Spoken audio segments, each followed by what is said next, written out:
Okay, now we have the dual stress response. When our body experiences stress, it's going to react in one of two ways. The first thing that we're going to experience when we have stress is it's going to activate our amygdala. And if we experience this stressor as a challenge, we're going to go through the sympathetic adrenal medullary pathway, or the SAM pathway. So this challenge is going to activate our locus coeruleus, and this is going to activate our sympathetic nervous system, which will activate our adrenal medulla, which is the inside of our adrenal gland. And then we are going to release adrenaline. Adrenaline is great for our body because it allows for smooth muscle dilation and clear and a focused mind, so it's really great.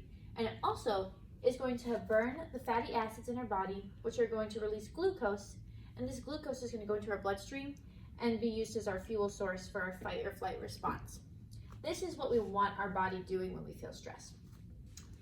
If our body interprets this stress as a threat, we're going to go through the hypothalamus pituitary adrenal pathway, or the HPA axis.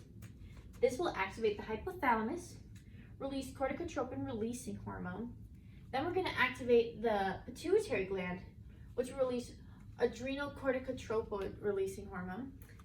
And then we're going to activate our adrenal cortex, which is on the outside of our adrenal gland.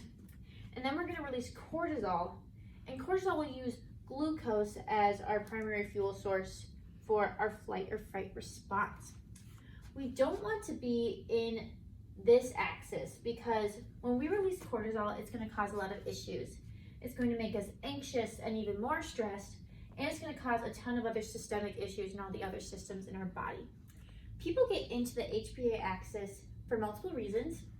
The triggers would be hypoxia, hyperglycemia, PTSD or trauma, or energy mismatches.